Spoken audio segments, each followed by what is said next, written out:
But something that energized us later that same day, we ended up having an impromptu same-sex session with multiple couples from our normal friends group in our suite in Vegas. Welcome to Normalizing Non-Monogamy, the podcast where we interview incredible people from across the entire spectrum of non-monogamy to hear their funny, sexy, and fascinating stories as they take us on their journey. We always strive to bring guests on the show who have a healthy and positive approach to non-monogamy. However, everyone approaches it a little differently. And at its core, our show is about hearing, highlighting, and learning from the different experiences and approaches people have. With that in mind, it is important to remember that the views and opinions expressed by our guests do not necessarily reflect those of our own. So sit back, relax, and just accept the fact that your time with us will be spent in an awkward turmoil of laughter and arousal. We should also let you know that this podcast will hopefully include some explicit language. If that kind of thing offends you, we suggest you keep listening until it no longer does. If you're under 18, you either need to stop listening or go get your parents and you can listen as a family. The choice is yours. Enjoy! Hi everyone, we made it to episode 10, which we're really excited about. I'm Emma. Double digits. I'm Emma. You're welcome for that. Are you going to take over and say anything? I'm Finn, and we did make it to episode 10. What's going on in this episode?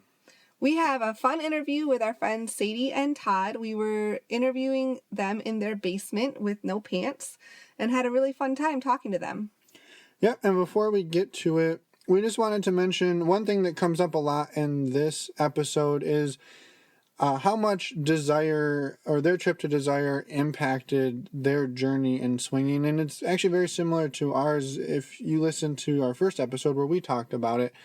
And again, we're not paid sponsors of Desire in any way or Life on the Swing Set. Unfortunately, Cooper refuses to pay us for some reason.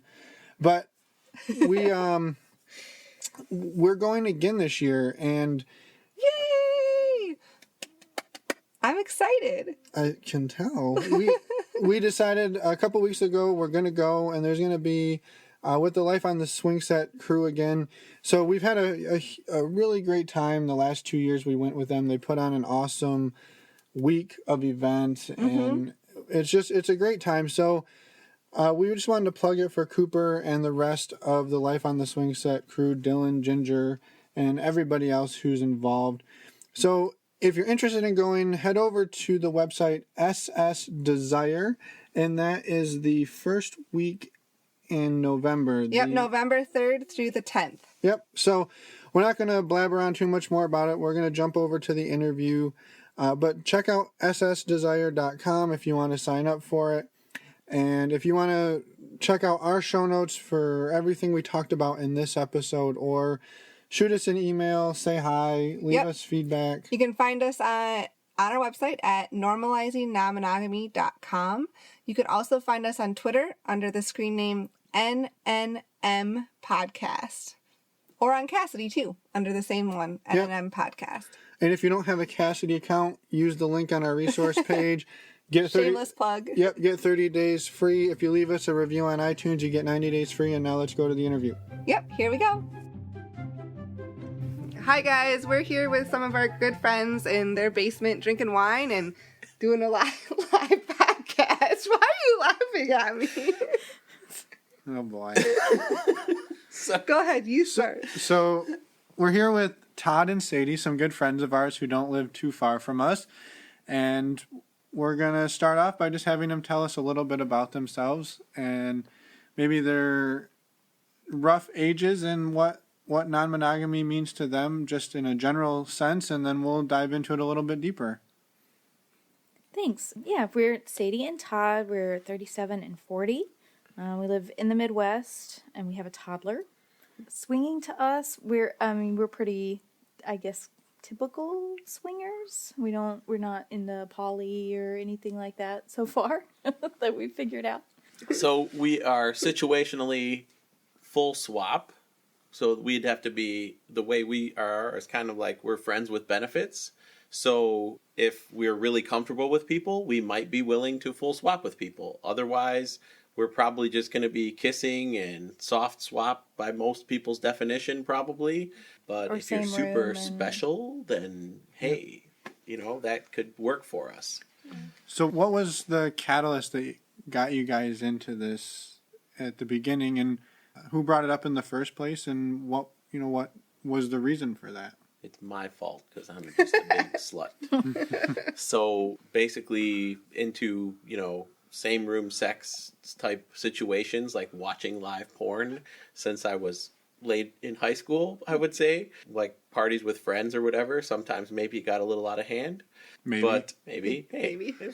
Now I would say no. I would say that sounded good to me. Perfectly in hand. But, those kind of things have always kind of turned me on, and sharing those type of things with Sadie over time, kind of then us exploring like how you would do it realistically. That's kind of how we got started. So when he brought those up to you the first time, what was your response to that? I really didn't know that much about it. So we took our time kind of looking into the lifestyle, how you meet people, and kind of what it means to different folks. So it's kind of really nice that you guys have started this because it definitely didn't seem normal to me when we first started looking at it. I feel like I was given a sales pitch sometimes. But it didn't. Being like, this is awesome. Yeah. Check it out. But it didn't freak you out at all.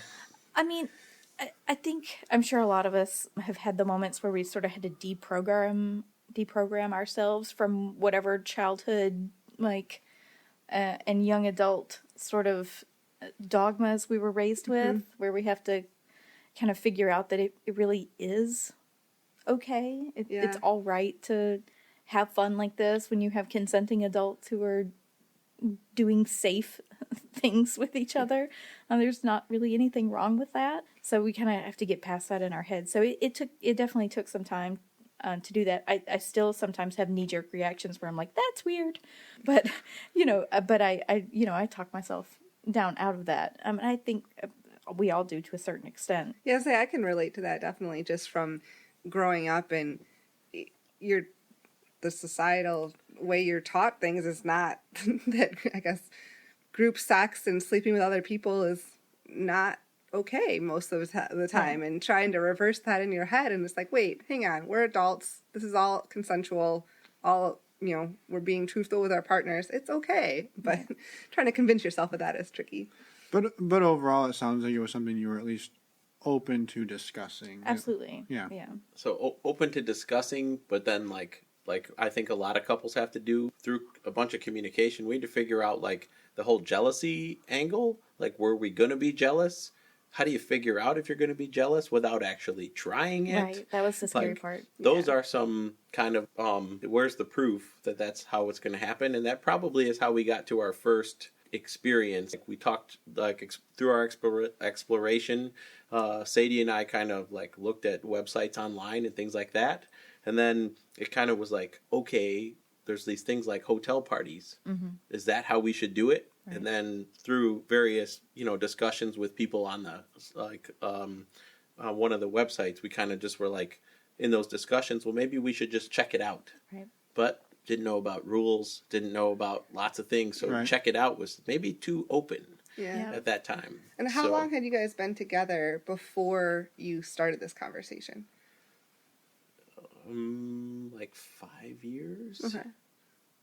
Probably, I think 5 years or so before we had those conversations. Now, Sadie knew a little bit about my history, but not we didn't talk about as something for us to explore until 5 years into our relationship. So, and then you decided to try one of the parties? Is that your first step? So we went to a hotel party far enough away where we had to stay overnight at the hotel kind of thing. And where hopefully we wouldn't run into any neighbors. Yeah, because we didn't know about that part.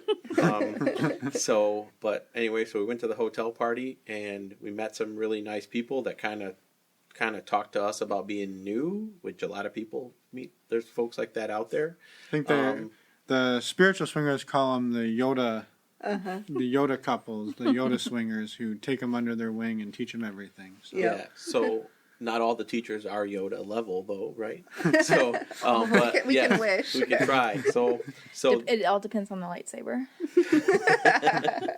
so luckily, at our first party, that lightsaber team or those Jedis were they were real folks, and we kind of flirted with them a bit, but they weren't no pressure at all.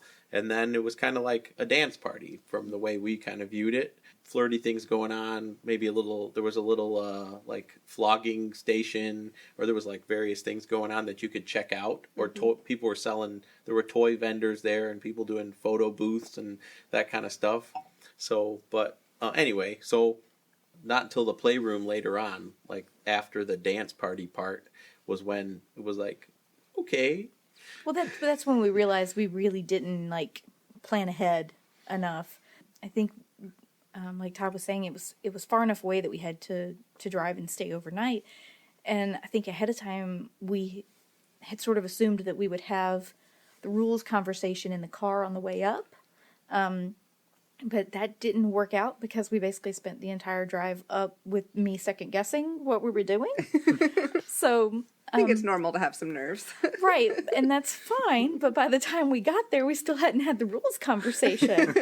So we did the dance party and the flogging things, and then we were having a lot of fun and drinking, and it sort of, we loosened up my inhibitions a little bit, and we got to the playroom, and we played with each other a lot. We had sex on one of the play beds with folks around us who were kind of like petting or touching at us a little bit, which was fun and it was nice. But with the couple that we have been talking to, we actually ended up on one of the beds kind of next to them, just sort of watching what they were doing. And the wife invited me to kind of help her play with her husband. Mm-hmm. So Todd and I had not, like I said, we hadn't finished having those conversations about how far we were comfortable going. I think our only rule, when we think back about it now, I think the only rule that we had definitely decided on was, we're not having sex with anybody, right? Like, it was still sort of a question mark at the end of that. Like, we were solid on that, but it, when looking back on it, like we probably didn't have enough of those things figured out. But yeah, she invited me to help her give her husband a blowjob, and I did that. And Todd sort of looked at me like, "Oh, so that's where we are." Okay. It's hot for me to watch, I'll tell you that.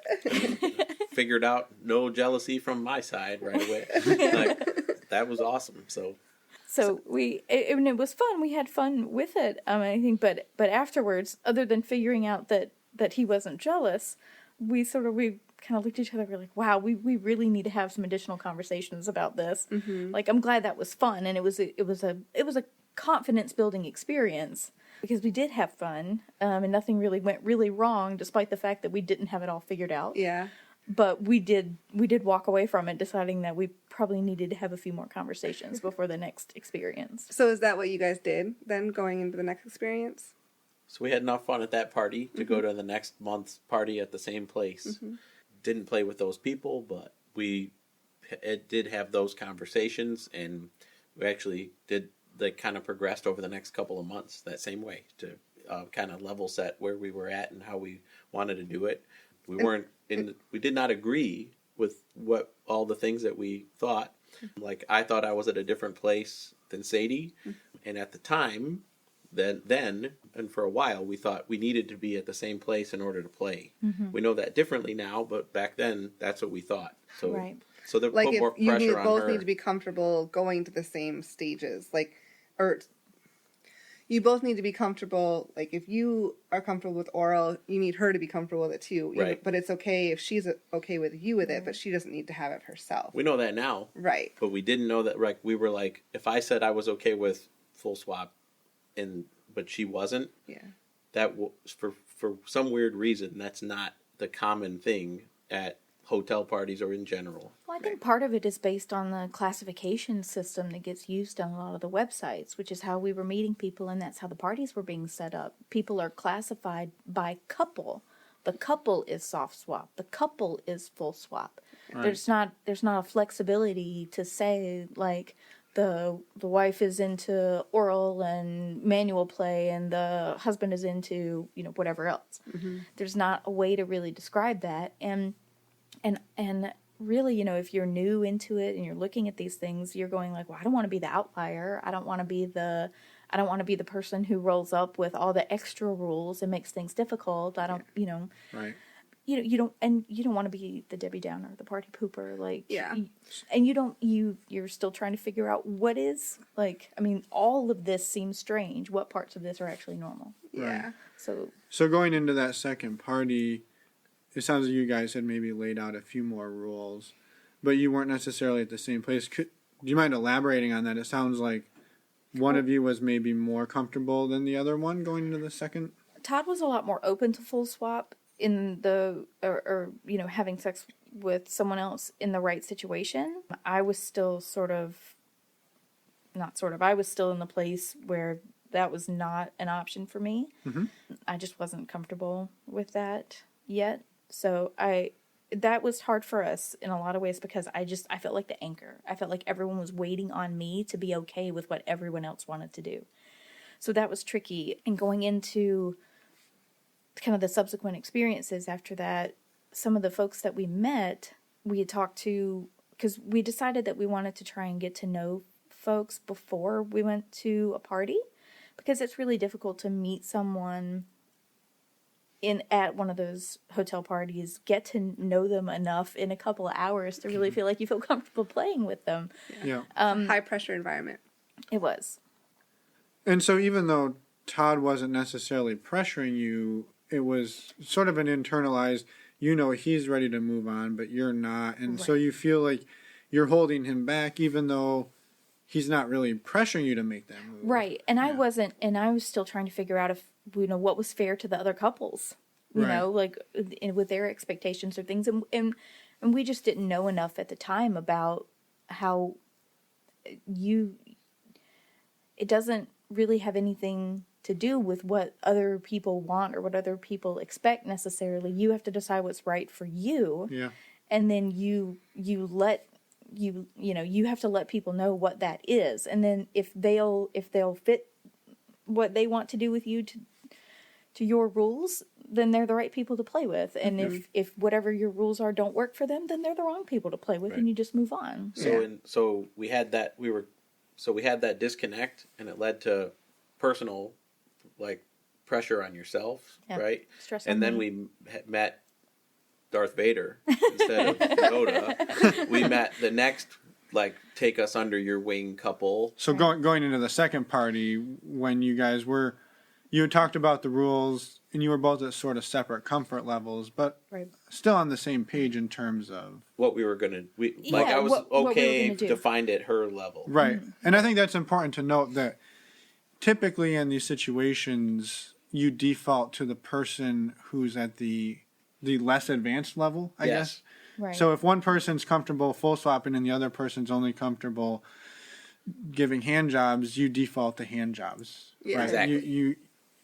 Right. So that's where we were, and then but the couple we were we kind of not cling to, but the couple that we communicated with the most and we were most comfortable with and thought we wanted to get to know, like I said, turned out to be say they were okay with what our levels were, but we were being honest with them about the fact that I actually was at a different level, and that was for them as open. They took that as an opening to pressure me. To pressure sort of crack Sadie, crack in the foundation to be able to drive a wedge Darth between Vader. you guys. Yeah. So, which was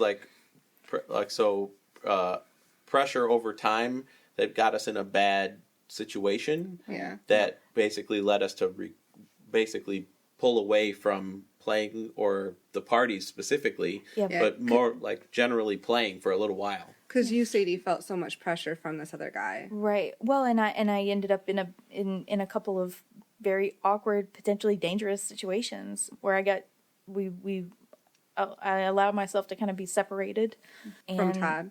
And from the rest of the party as well in one instance. But yeah, and just kind of not wanting to rock the boat and not really realizing how I needed to stand up for myself, what I needed to say. to kind of, and I mean, we had been very clear about what our rules were, and ostensibly they were on board with that, but in practice they really weren't. So that was tricky. So we didn't really hold it against them necessarily. We did chalk it up to us not knowing enough, or maybe not communicating clearly enough about what we expected. And so we backed away from the hotel parties, definitely. But we also had to take a break from meeting new people. We backed away. We didn't seek out new people for a little bit. We tended We were to focus. totally cool just hanging out with you guys. Well, yes, yeah. We should interject here. And during the time you guys went to hotel parties, you also went to a meet and greet and couple met meet us. and greets. Yeah. Right. We met you guys, which was awesome. We met a couple of couples, which was nice. We did some fun things. We went out dancing. We went to a drag show or something, and some other fun stuff, which was really nice. And it kept us connected to the lifestyle things, which was good without having to completely disconnect. And it made us not so we weren't creeped out. I think that tempered the pressure situation, because we're like, obviously not everybody is those people. Right. Yeah. So that it kind of said it's not. It didn't make us quit. Right. Let's say that. It just made you slow down a little bit, maybe, Yeah. from going to a party every month or something. Yeah. Right. So you were able to step back from maybe the higher pressure environment of a hotel party to let's go to a meet and greet at a bar where I know no one's going to Try to most take my likely pants no down. one's going to try to fuck me on the dining room table. Most likely. Most likely. I'm still looking for that place. Yeah. No. That's a different type of bar. So you guys stepped back a little bit, went to some lower pressure, lower key environments, and sort of hit the reset button and started to work your way back in. We did, and we figured out that we needed to actually get to know people. Yeah, like one night at a party or at something wasn't enough to make that decision necessarily to play with them. Well, this other couple we had actually met before the party. That's true. They just weren't being upfront with us. Yeah. But they already had a certain kind of expectation from the previous conversations we'd had with them, which was that Todd and I were on different levels. And to them, that was an invitation, not a set of rules. But Right. get to know us, and we'll get you to that level. Right. Yeah. Yeah. Like, That was kind of what it was. Yeah, they're trying to change me, Yeah. which was not nice. No. that's not. but That's so- not fun.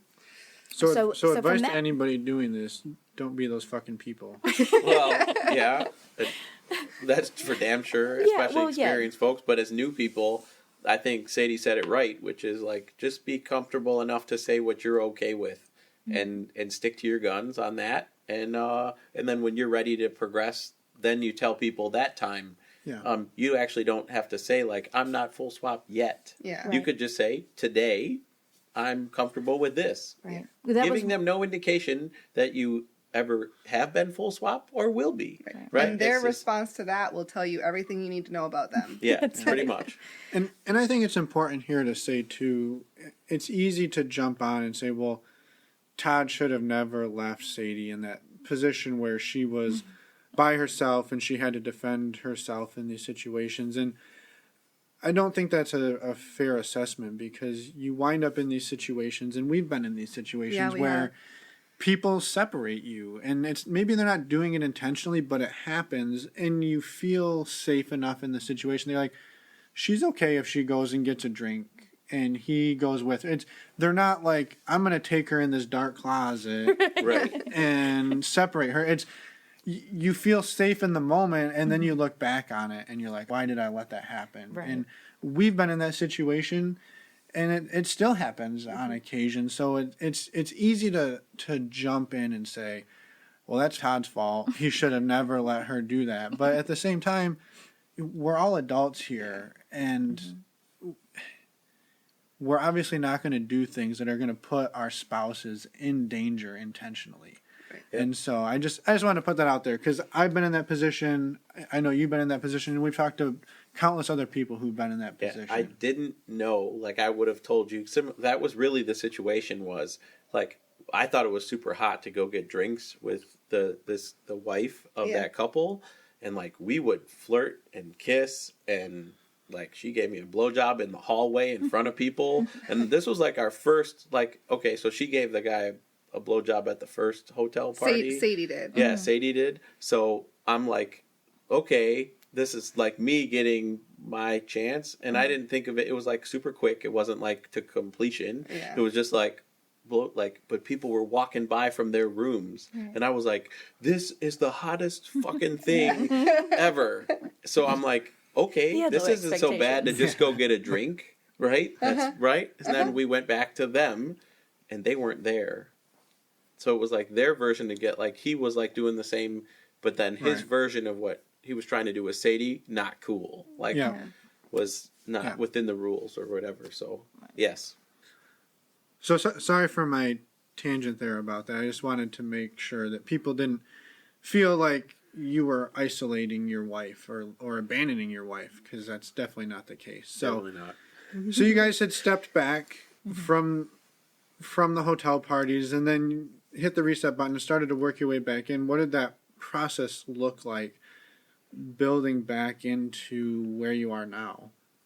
So from that hotel party, like getting out of that, we just basically hung out with people we were comfortable with, you guys, and a few couples that we just kind of either did same room sex with, or situations like that, or light touching, but not really anything else. And then we were kind of like, okay, where are we at? What are we doing? What do we want from this? What do we want from it? Because I think we looked back at our this first kind of initial experiences, and we ended up thinking too much about what other people expected from us and not what we actually wanted to get out of it. Mm-hmm.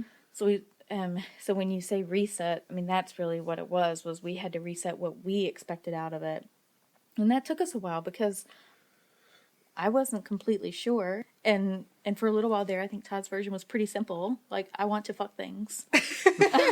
No, I would say first year was, I just want two ladies to suck my dick at the same time. Please, let's start with that. So we can be soft swap, but double dick sucking is like the top priority. So, like I said, out there. If I gotta be like, if we're just doing soft swap, that's in the soft swap realm, right? Right. So, like I said, fairly simple to start out with. So we did. We hung out with some folks who we were really comfortable with, and then we ended up in a kind of a big group of people that were fairly new to us. And even though we weren't really like doing a lot of lifestyle things at the time, like for whatever reason, everyone was asking us lifestyle questions. So these were your normal friends? These were normal friends. Yeah, they're our normal friends. And was it because Todd kept asking them all for double blowjobs? I only did that to a couple of them. I was like, "You're super hot. You suck my dick with Sadie. Would that be nice?" But they didn't know you guys had gone into lifestyle. Or some of them did. Some of them did. Okay. So we're pretty close with our friends, and maybe some of it came out with some of those sexy conversations that we had with them, but probably a few out of a bigger group. Sure. Right. But people throughout that larger group just felt comfortable asking us all kinds of sex questions. I mean, everything from like things about like safe sex and protection and STDs and like how like do you actually like do people go and get tested all the time? Yes. And to like toys, lots of toys, so many toy and lube questions. Oh my gosh. Sex with older people, like the young guys in the group would be like, "Oh, what's it like to have sex with like older people?" I'm like, "How would you think I know?" So I don't know where that came from, but there's like a lot of assumptions made, like somehow we were those people. Right. I mean, BDSM questions. We got asked, "What's a spreader bar?" I think it was like when 50 Shades came out. Right. And all of a sudden everybody was reading it and they had all these questions. And we're like, well, you could Google it, but yeah, I'll tell you. So joke about butt plugs and like wherever, like, why is that funny? It's a butt plug. Right. Yeah, everybody was joking about anal stuff, and I'm like, y'all realize that's fun, right? So you guys were the Google for sex for your group of friends. We were sex school, and then the funny thing was we had those conversations, and kind of just before we started talking about lifestyle stuff to get, as a couple, we had moved. We haven't lived here forever. And we started thinking back to where we had lived previously, and we were sex Google for those people too. So, And they didn't even know anything about the lifestyle because she hadn't done it yet. right. Right. Yeah, so, and they're a completely different group of people. I mean, we totally changed friend groups. So there was no overlap at all. Nobody came in to kind of like set the stage for us, like, hey, these are the sex people. Y'all ask them sex stuff. There was nothing like that. There was no introduction like that. It was super natural feeling to us but strangely odd still. Like, Right. we're still those people. So You just have this vibe about you, I guess. hey, I'll take it. Being a vibe seems to work. So did that help build into your guys' re-entrant into the lifestyle, or? This did. We ended up talking about this stuff kind of all the time, and It goes back to the confidence thing because people are building you up. Like, we know that you know about this stuff and whatever. And then we went to Vegas, and we're hanging out at the pool with this giant group of people. And then this, I would say, lady maybe in her 50s or something, out of our whole group, after like people were flirting with her, one of the young guys. So you went to Vegas with your whole group of friends that all were asking you the sex questions. Yes. Okay. Like our general party group went for a week in Vegas. That was our like vacation, one of our summer vacations. Anyway, so this lady, after like making it, like turning down this like hot-bodied 24-year-old gentleman who thought he was hot shit. Anyway, like she totally turned him down by saying like, you can't handle me. And like, this is the lady saying that to him. She like, absolutely called him out. But she, right after that, squarely asked if we wanted to play with her. Huh. And we're like, what? Like, are we wearing swinger on our forehead? And this lady you didn't know her. Didn't know her. No. Yeah. Did But Tim she have? saw us at the pool that day and saw the interaction, and she was like, just straight up, and she goes, I can tell. It was the double blowjob T-shirt that We Todd were. was wearing. So the funny thing is like we weren't swinging at the time. Like I said, we had done some. This was kind of the break period. Yeah. But Yeah, this was we had we've been doing some same room stuff a little bit and everything, but we weren't playing with other people really at that point, and it was hilarious. Yeah, she was just like, you guys are like, because there were several couples in the group that we were with, and she's like, you're the most stable couple in the group, you're the most confident couple in the group. She's like, and you're just naturally like open and flirty with everybody, but that just seems to be how you are. She's like, so my room? And you're like, Well, we found out a little bit about her story, and she was there like under the guise of going out for a girls' weekend in Vegas, but really there she would like to lie to her husband. He didn't know, so it was like not our thing. Right. Plus, we didn't know her, Right. Yeah. since we are the friends with benefits people, not our kinda say, scene. thank you, Right. but no thank you. Yes, Right. but something that energized us later that same day, we ended up having an impromptu same-sex session with multiple couples from our normal friends group in our suite in Vegas. And we're like, yep, this is hot. They just like, randomly showed up at our door. wearing like, nothing, but the ladies wore nothing but t-shirts through the hotel. yeah, like they went, long Heineken t-shirts. that we got from the Heineken girls at the pool. So was that sort of the catalyst that spurred you guys back into it? I think it helped. Yeah. It It certainly helped. boosted the because confidence and made you feel like because it we was- rode that fantasy day because the girls played with. We brought our flogger on that trip, Right. And it was like naked in the windows at the Mirage in Vegas, like the floor to ceiling windows. Yeah. Like put your boobs against the glass and get fucked from behind, that kind of thing. And it was. We can still fantasize about that today and go, that day was hot as fuck. Like that couple hours or whatever. Girls in the shower, all that Right. stuff. Anyway, I remember you coming back from that and telling us all about it, and it was You're not gonna believe what randomly happened. So yeah, I think even though we didn't play with each other, just that scene was like, yeah, that's there's one of the things we really like about it, and how do we do that? Yeah. Right. So what did that lead you guys to do next? So from there, the couples that we actually did same room stuff with actually had a couple encounters with them where there was light touching, like they were trying to figure out if they actually were swingers themselves, and we were their trial. But neither of them worked out. Like they just decided it wasn't for them. They were cool with same room sex, but same part, like their partner. Super hot still, right? I would say after we got back from that trip, we actually planned a trip for the next year. And during that interim year, we spent more time back on the sites, trying to meet some new people, trying to get back into meeting people from the sites who we already knew were interested. Because you can't rely on like magical unicorn evenings to pop up in front of you. So we tried to, so we spent some more time meeting folks. We didn't go back to any parties. We still just decided that's just not our thing.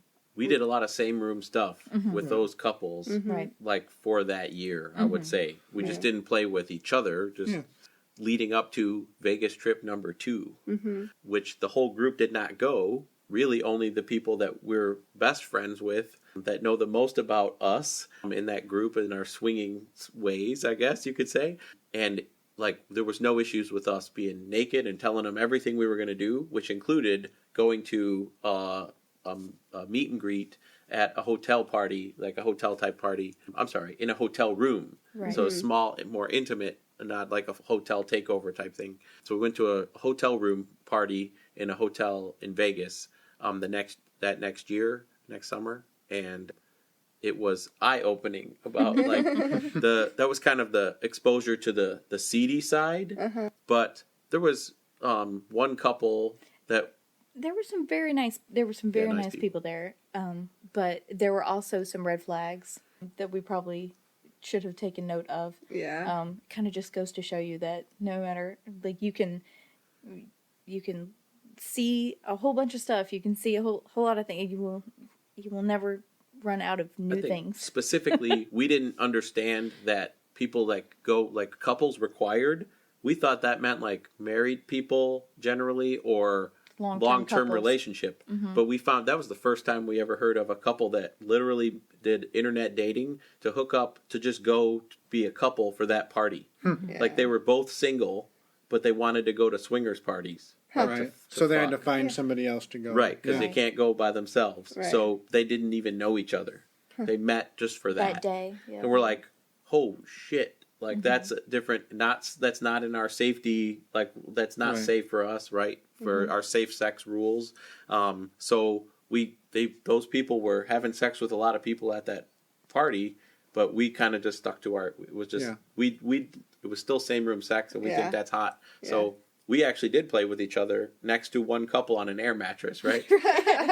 So, and we ended up hanging out with that couple a couple times, because they were actually a little older than us, but they were pretty nice. The man in that couple ended up being kind of a weirdo, wanting to fuck everybody at the pool at the hotel we were staying at. But his wife, she was really sexy. She was great, yeah. And you wouldn't have known he was a strange one from the first night, but we met him.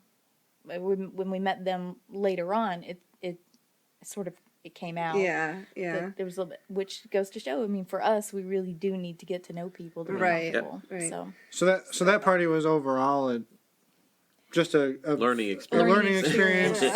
Not a failure like the second hotel party, but it was a good experience. And so we did that, and then spent sexy time at the topless pools in Vegas for the rest of the week. But we still had a little bit more energy for we want to do more. Right. So so you come back from Vegas and you get knocked up. Well, it wasn't that quick. But we came back. We sort of taking a look at what our opportunities might be to kind of get back into things and start meeting people and everything. And then, then we got surprise pregnant. So we obviously took a break when that happened from everything. Yeah. And then fast forward like a year and a half. Fast forward about a year and a half. And then our good friends, Finn and Emma, told us that they were going to a hotel week-long takeover at this crazy place called Desire. And I think Todd was extremely interested in this entire vacation. I think he wanted to go the first year that you guys went. Well, they told us late in the game, but I'm not saying I didn't research it like immediately after, because they were so excited to go. He was ready to go with you. I think he was going to pack himself in your luggage if he could have. I guess I'm curious. So what kind of happened was we came back from Desire our first year and told you guys about it. Yeah, we did. Yeah. Yeah, I think you landed at the airport, and as soon as you could turn your phones back on, you called us, going, "Oh my fucking god, we have to Can we come over? Can we come over? We have to come tell you this crazy shit that happened." But in the meantime, you guys had a baby and were dealing with all of the complications that come with having a new baby. And I guess if you don't mind talking a little bit through where you guys were at when we showed up at your doorstep bragging about Desire. You guys were in a very You guys weren't place. necessarily waiting there with a bag of condoms and lube for us. So right? It was Todd would have. So I would go with, besides super jealous, right? So like we understood like the way our life was, just life in general, obviously diapers and work and no time and whatever. So the whole lifestyle thing is still on a pause. It was very but back burner. You guys are awesome friends, and just keeping the curiosity and excitement about those things alive. But we had lots of stuff to figure out just being new parents. yeah. So we lived vicariously through you guys for that whole time. And then when you came back and you started talking about this trip, it was definitely interesting. Like I said, Todd was completely on board. He was ready to pack his bags that minute and go. But I took some convincing. And part of that is going, we're parents now. Do we really need to be doing this? Like, I can't, is this something we're really going to like go off and do and leave our new baby for? Like there's a whole bunch of guilt associated with that. And then there's all the stuff about like, for me, self-esteem and body issues, and I don't look the same. I have this giant scar across my stomach. My body doesn't even work the same way. I don't get aroused the same way anymore. Yeah. Everything was very different. So it was a lot to wrap my head around. So kind of, I mean, even though she wasn't, our daughter wasn't a newborn at that point, right. By the time you guys got back, I still had not made a ton of progress in figuring me back out yet. Yeah. Right. So committing to a trip like that took some doing for me, because I knew I had to do a lot to figure me out, to be able to go and give people any sort of direction on how I'd like to be played with, which those are the types of things you need to figure out before you commit to going to something like that. You need to know what you want to get out of a trip like that. Yeah. So that was intimidating to me because I wasn't sure what I wanted out of it. Yeah. When you guys were kind of on a pretty long hiatus before that point, right? You were sort of going from 0 to Desire. Yeah, almost 2 years of pause. Also, in the middle of that, to get to Desire. Yeah, also in the middle of that, having a baby and recalibrating your entire body chemistry for half of your relationship, and that's a huge undertaking. And I guess if you don't mind me asking, Sadie, how did that go, I guess? Well, I mean, you guys helped a lot, I think, because I guess, I don't know how many other people have this in their heads, but when you think about like maybe a lifestyle resort or a clothing optional resort or something like that, you've got this image in your head of everybody like walking around with these like beautiful breasts and like amazing asses and like washboard stomachs and you're picturing like bra models and what they show on the website. That's right, exactly. Yeah, exactly. Liquor models and Pitbull videos. Mm-hmm. So, yes. Which, by the way, 305. We all have to shave our heads before we go to Desire. So you're shaving everything anyway. That's true. Anyway. Sorry. So you know, you're picturing something that's idealized, I think, or at least I was. I mean, maybe everybody doesn't do that, but I was doing it. And part of it was just because I wasn't confident with how I looked. So, you know, anyone who's confident pretty much to me is just looking like that in my head. But you know, you guys did a really good job, I think, of when you first told me, like, no, it's actually like real people there. I was like, yeah, blah blah blah. But No, I don't think you believed us. I did not believe Well, so it. I'm curious, when you showed up then, was there a shift in your mindset in terms of... Oh, yeah, yes, you didn't Well, actually I ended say up believing you before. I ended up believing you before we actually got there. But it was definitely one of those things where when we were in the car on the way to the resort, having landed in Mexico and driving there, I'm still going, is this a good idea? It felt like that first party all over again. I'm sitting there going, are we doing the right thing? So you guys joined the same takeover the next year with us. We did. We went and it was entirely your fault. So we have you to thank for that. Sorry, no, it's not okay. sorry. But I set it up pretty good. Like, so we went all out. I was trying to make sure she had all those qualms. So it was like, I wanted to make sure, like, let's say she didn't want to do anything and she ended up being like, no, we're not doing this. We would have still had a good vacation. We kind of had our own, like, secluded area, room. We could have been, like, just had a vacation and kind of watched what happened around us, but not participated. Right. So, and actually, to say, all of Desire, now that we've been there, offers that. You don't have to be in the room we were in to do that. Yeah. So, we didn't know that at the time, but now we do. Yeah. But no, I mean, it was so interesting. I mean, immediately walking in and seeing the folks that were already there, that knew each other, that had known each other for years. It was, I mean, we had listened to the Life on the Swing Set folks, so we knew that they knew each other. So many. Yeah, and this was the other. Life on the Swing Set takeover week. So we knew they knew each other, and we knew what to expect from a lot of their podcasts, which, shout out, those guys rock. But so we did know what to expect to a certain extent from that, but you really can't know until you get there and see how comfortable everybody is with each other. And that was the thing. We walk in, and everybody is just awesome and completely normal. There was normal people there. They were. Everybody were normal. It was obvious, like, that these were just, like, regular people who fuck each other. Some of them do. Probably some of them. And some of them watch. don't. And that was the thing. It was everything. It was all shapes and sizes. It was different kinds of swing, different types of kink. Like, and people, like, let you know, like, what their stuff was. They're like, hey, this is me. This is what I do. I'm not so much swing. I'm a little bit more kink. So if you want to know about chainmail floggers, let me know. I was like, okay, that's lovely. Thanks for letting me know. So people were just open about what they were interested in, and very open about the fact that whatever you were interested in was okay, and that was fine. So that's where we learned, and it was reinforced, that what you like that day that's what it is, not predefined.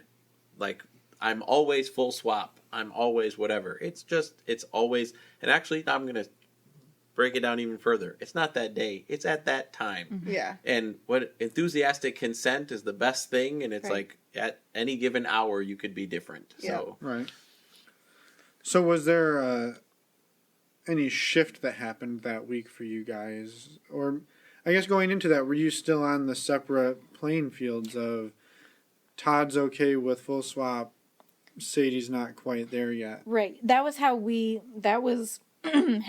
you know, it's really interesting if you try to have these conversations with each other on an airplane.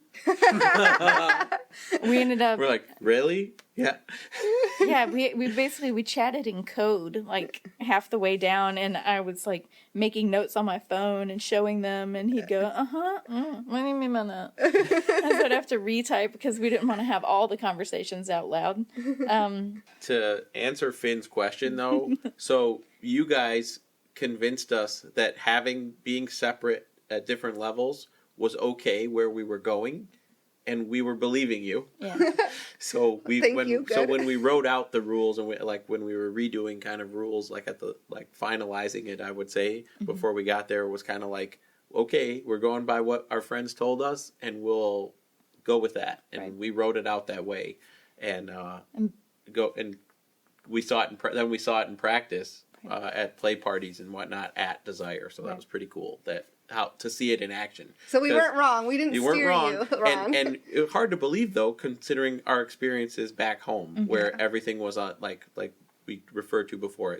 You have to be at the same level because the couples don't want to be. It's like somewhere it's written that you'll be jealous if one person gets more than the other, and it's not the case. Well, not for us. Right, but that requires a lot of talking and self-discovery and soul searching, I think, because there are a lot of people out there, I think, who would be jealous in a situation that might be considered unequal, but we figured out and that's not how you look at it, right? You're not looking for each person to have exactly the same type of experience. Like, you get a full swap, you get a full swap. Like, Oprah you doesn't. Get a car. Oprah's you not. Get a dick. You get a dick. Right. I mean, I'm sure there are play party experiences where somebody gets to be the Oprah and just like tosses orgasms. Like maybe it's Finn. Yeah. That could be fine. But you probably really like that. But here's the thing. Here's the thing. Even if there is an orgasm fairy, it's not like all the orgasms happen the same way. Right. So just because Emma gets a full swap or gets, like 3 guys in the evening if she wants, like the point is that she's going to have the type of fun that she's looking to have. Yeah.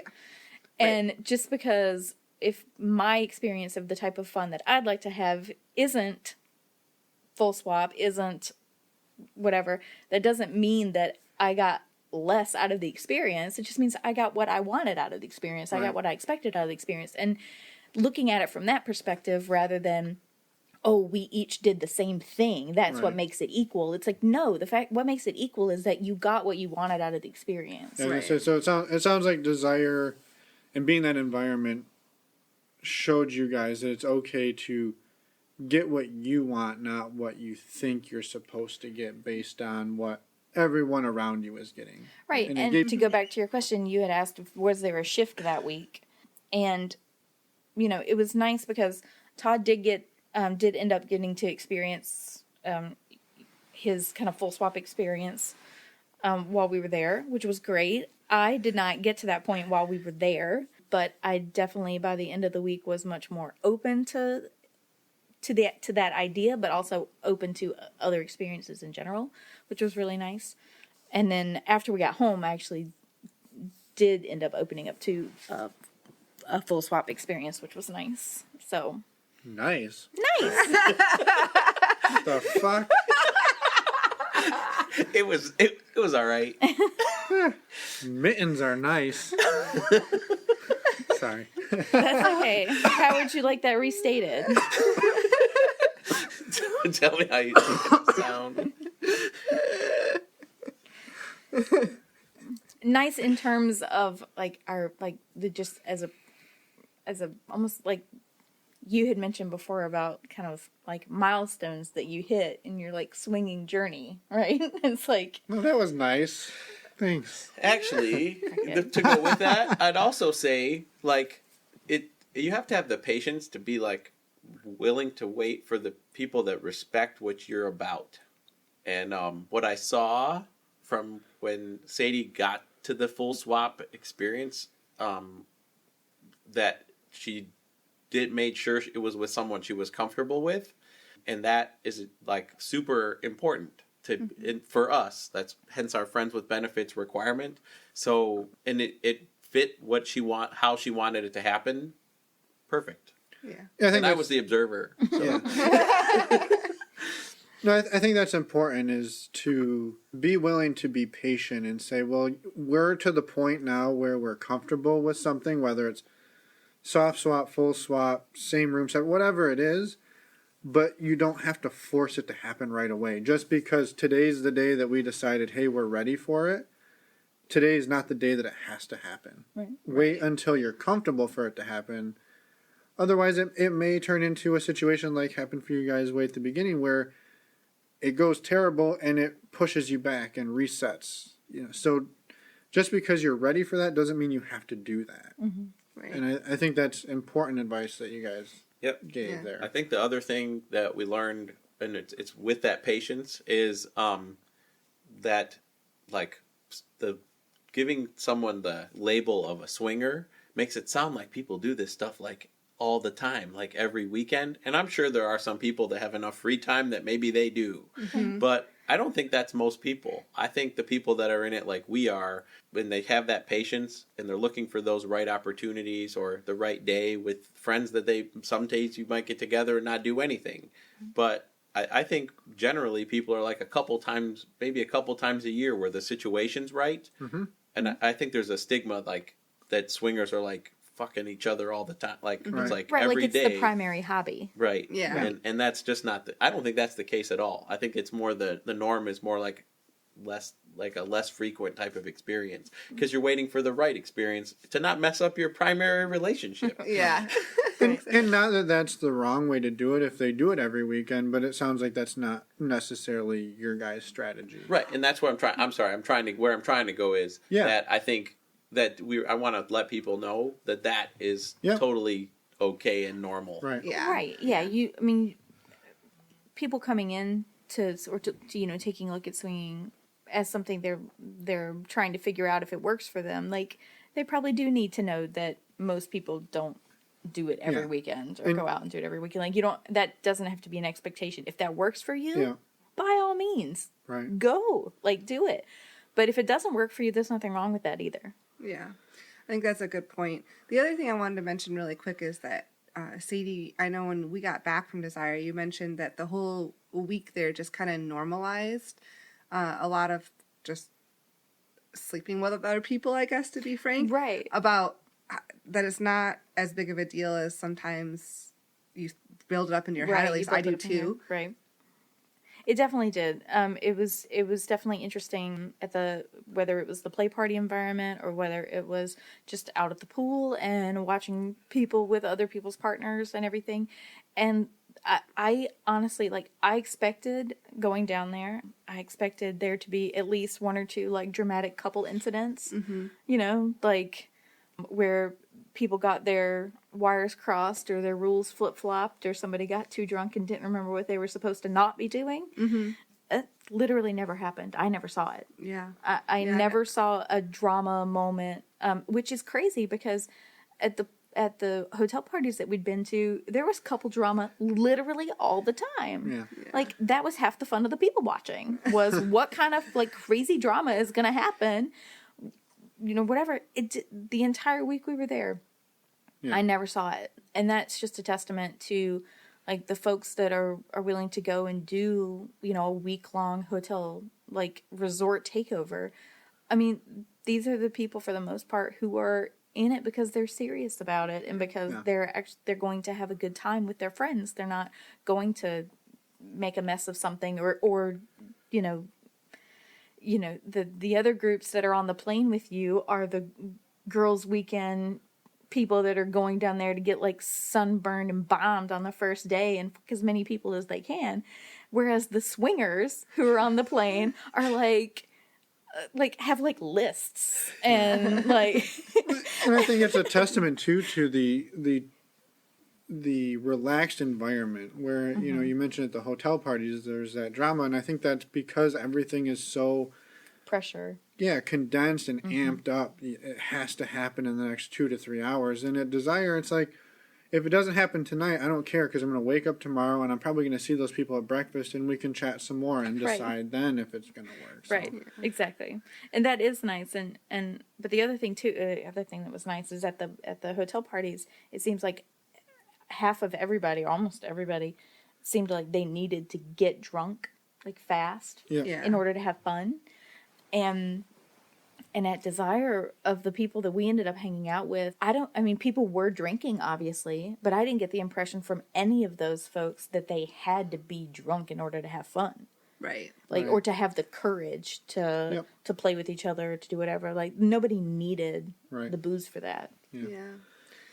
So it sounds like Desire was a great week for you guys overall. Since you started this lifestyle, I guess looking into the lifestyle, what are some of the benefits you guys have experienced? So, for me, I would say in meeting the people in the lifestyle, that especially about the openness, like Sadie was talking about, I like the fact that I am totally myself with the friends that we make in the lifestyle, because it's really kind of crappy sometimes when you're with your vanilla friends sometimes, and you're like, oh, I can't say that because I'm going to piss somebody off or whatever. And I'm like, I don't think about that stuff at all when I'm with you guys. And like, that's my best friends they're the people that know us the best. Yeah. Because we're actually ourselves around them. So that's one. But then from our relationship perspective, like just our level of communication is like off the charts compared to what I would have said. I was married before, so I would have said compared to that, I would have said like it's amazing. Our communication level is awesome. It's definitely it definitely opens up different avenues of communication, and some of those conversations feel hard and awkward, even with the person who knows you the best and loves you the most. Some of those conversations feel difficult. So having those conversations with each other does, you kind of look at yourselves and you're like, well, shit, if we can talk about this, we can talk about anything. Right. So we better talk about this other stuff. Like you figure out that you really can talk to each other about anything, and you can be open and honest about everything. And you can have those hard conversations that are hard to say and hard to listen to. And be okay on the other side. Right. And you don't have to hold on to something that's making you mad or upsets you or makes you angry, because you know this person isn't, like, they're not going to do something to hurt you on purpose. Right. Like, I know that Todd's not going to, from a swinging context, right? Like, I've seen him with other women. And if I think that maybe he tweaked the rules a little bit or something like that, I look at it and I go, well, he's not going to do that to me on purpose. Right. So we miscommunicated about something, right? Or I'm misinterpreting what I'm seeing or whatever. You give each other the benefit of the doubt. Right. Because you've had all those conversations ahead of time, and you know, like, you're not going to do that to each other on purpose. Right. Yeah. And so you have to, the other thing, so you do that in a swinging context, but you also do that in your regular life. Like, if he sees me do something that looks stupid, or I see him do something that looks stupid, like, It's more often. but we still try and give each other the benefit of the doubt. Yeah. It's like, I know you're not trying to do this seemingly stupid thing on purpose, so, you know, we try to do that to each other as well. So I think that's been just better communication from that standpoint. Has been a benefit. Right. Other benefits, though, is that since we do have these conversations about what are our fantasies, what are our likes and dislikes, what are those things, is we end up trying more of those things. I think we've had a significant sex toy expansion. Yeah. That's a plus. Over the whole lifestyle experience? Yes. So, and since Desire, probably like more. Right. I don't know that I would call it exponential, but there's definitely been an increase. Because we saw lots of toys that folks had. We almost had one We're competitive. So we're like, we feel like we need to catch up to the people that had way more toys than us. Right. We saw some good options. So we've talked, I guess, a lot about the benefits, and also I know we've mentioned quite a few challenges throughout this evening too. You know, the dealing with body image, dealing with pushy people. Are there any other challenges you guys would want to talk about? Oh, and before we jump into that, I was curious, have you noticed, surrounding the body image, have you noticed a shift in that? Whether it's helped with the body image or whether it's reinforced your insecurities? And that's for both of you guys. Both. Mm-hmm. Yeah? Well, yeah, better and worse. So you definitely, there certainly are people in the lifestyle who are like bra models. So, you know, they are out there and they do make you a little self-conscious. So, and you want to be physically appealing to these folks that you're walking around naked in front of, obviously. So that is there. But then, you know, you also do remind yourself, like, okay, I've played with these people before. I know they find me attractive or fun to play with. So So it's both. Okay. So I think that's fair, and I think that's important to understand that everybody finds a little bit something different attractive, and that just because one person doesn't find you super appealing doesn't mean that the next person won't. Right. And that people are attracted to different people for different reasons. Yeah, so. absolutely. And I think that's something we hear echoed from a lot of people we talk to, is it's really actually good for their self-confidence that they don't have to be a stereotypical 10 to feel sexy and to be sexy to somebody. That you can be you, and somebody out there, when you're at a resort with 200 other people or a party with 50 other people, somebody there is going to find you attractive and want to tap that. And then, well, the nice thing about the folks in the lifestyle that you keep running across is that people in the lifestyle are much more likely to find confidence sexy than they are to just go based on looks or body type or anything like that. People who know what they want, know how to ask for what they want, and are clear and decisive about it are very attractive. And just in terms of that for folks in the lifestyle, because people in the lifestyle respect how much thought and you've put into that, or how well you know yourself. They respect that knowledge that you have, or that ability and that confidence that you have. So they know what goes into creating that. So. Right.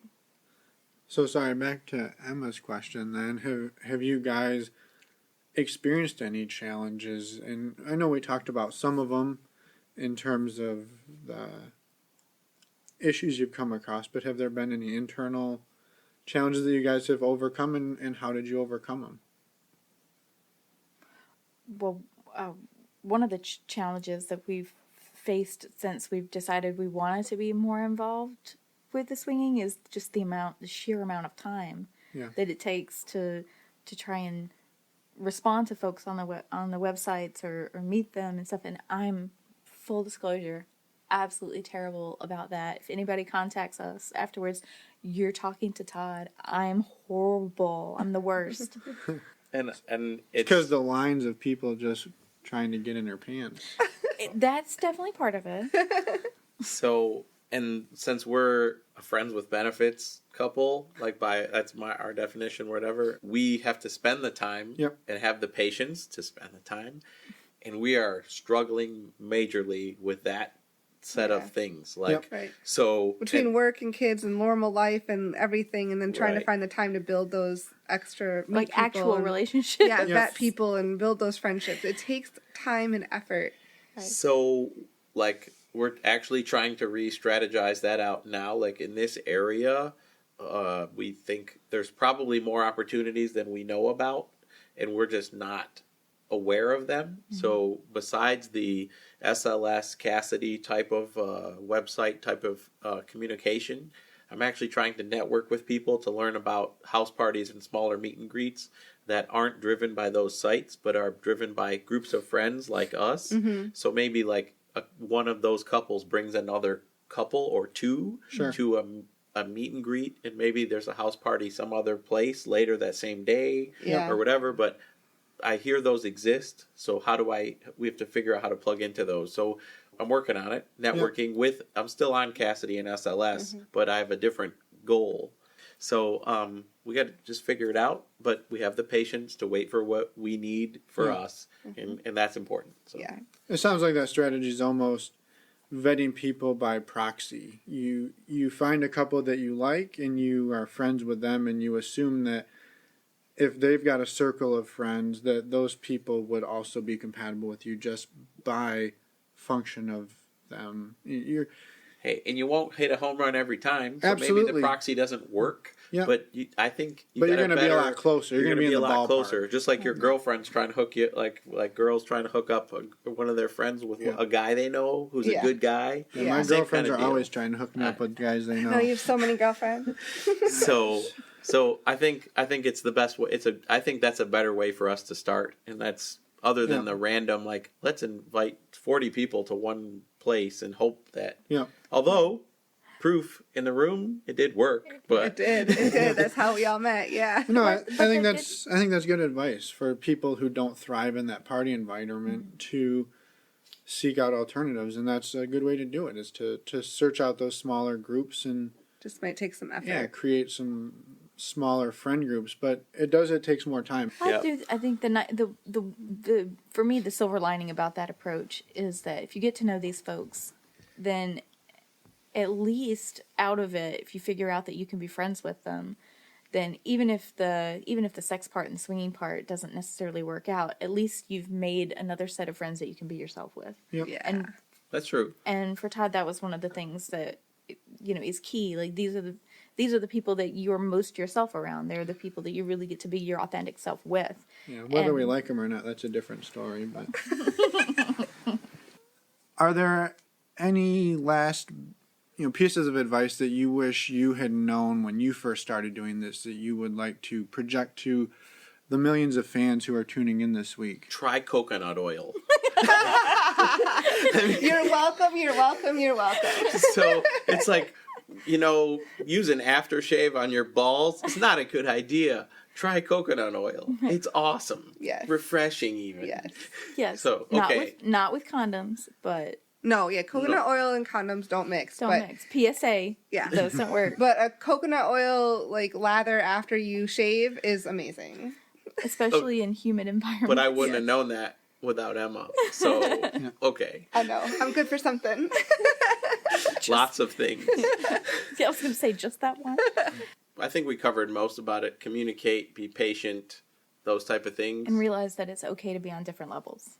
Yeah. You just have to find the right group of people that work, like the right set, the right couple, like the right orgy group, whatever it is that works for the right play party. Yeah. That you can be on different levels, and that has to be okay. If that's what you're okay with, then that has to be what's okay with the folks. And if you have the time and resources with which to go to Desire for a week with like-minded people, it may be worth a try. I mean, you look at it and you're like, wow, this is a big investment to kind of jump into feet first. But sometimes, you really do have to immerse yourself in an environment or something to figure out if it's going to work for you. Right. Dipping your toes in it doesn't really give you the full perspective sometimes. So. And I would say too, not everyone's going to have the resources financially and time-wise to make that happen. But it sounds like you guys were sort of on that track by stepping back and going to the meet and greets at a bar or the lower pressure environments where sure it's not an all immersive Desire resort type, but you step back from the high pressure of a hotel to a regular people's bar, and you're meeting people, you're getting to know people, and it slows it down, and it sounds like maybe that's a fair alternative. Obviously not quite the same, but it maybe if you don't have the $5,000 or $7,000 to go and do a Desire trip, it's not a bad way to start. Mm-hmm. Well, that's the thing. I mean, the Desire trip didn't necessarily teach us what worked for us. It reinforced what we already felt like worked for us. Yeah. Right. So it was just a quicker way of like confirming that was in fact the case. Yeah. Right. Were there any resources when you guys were starting this conversation? I know Todd started in elementary school, but after that, were there resources when Todd came to you, Sadie, and said, "Hey, this is something I want to do," that you started looking into, or that you guys have used in the past 5 years to research this? Right. The best resource for us has once you find couples that you can have these conversations with, they're going to be your best resource. But finding those couples, getting to that point is, I think, the trickiest part for most people, finding the folks that you can actually have these conversations with. So, but like SLS and Cassidy and those type of sites, and there's more. So that's how we got started. But what's great now is that podcasts are more of a normal thing. Yeah. So you can search through podcasts for what type of things you think you'd like to learn about and listen to experts, because there's casual podcasts or more amateur, I would say. And then there's like real sex therapists that do podcasts, and they're trying to be extremely serious with their topics. Yeah. So, have you found some that have been more valuable than others that you'd recommend? So from a podcast perspective, from Life on the Swing Set, Dr. Liz has a podcast that's extremely serious, but it's more focused on polyamory and some things that aren't necessarily mainstream, I'm finding, but it's very informative, and she's like from a doctor, sex therapist perspective. Right. What's that one called? Sex Pause Psych. Okay. Yes. It's the podcast. Okay. So that one's out there. You can get to it from Life on the Swing Set because she's a regular on that. Right. And hers is great, I think, for people who are specifically interested in finding out more about safe sex methods and barriers and, all the different things that people do to take care of themselves while they're looking at the lifestyle. She, in particular, and her podcast are really great for that sort of information. Mm-hmm. Yeah, that's good. So there's that, like that type. So podcast searching, you can talk to, like, get doctor knowledge if you want. But I think the podcasts of like this, trying to understand people's experiences, are going to help normalize, like your podcast, like about what it is to expect, and so that you don't feel so out of place with your people's insecure. Like, people will feel insecure about the way they feel and go, "Is this normal? Normal of being a swinger?" Yeah. And you go like, "Yeah, it's fucking normal." Like, that's the like how it is. So I think those are the main resources to use. Perfect. Well, thank you guys for joining us in your own basement. Yeah, thanks for having us over. And letting us live here. With no pants. Well, that's convincing. Yeah, we had to take our pants off to convince him to come onto the show. Pay the toll. Yeah. So hopefully we get him back on our way out. But nevertheless, thank you guys again for sharing your story and being willing to talk with us. I think there's going to be people that really find a lot of value in that, and we really appreciate it. Yes, thank you very much. No problem. Thank you guys for doing this. Yeah. I think it's going to be a lot of fun. Yeah. Absolutely. Well, I think we need to go open another bottle of wine and maybe jump in the sauna. So Sounds good to me. Let's wrap it up and have a good evening. Bye, everyone. Bye, you guys. Hi, everyone. It's us again. We just wanted to thank Sadie and Todd again for coming on the show and sharing their story and spending their evening with us. It was a lot of fun. Yep, and we also wanted to give you guys a quick preview of what's coming next week. We've got episode 11.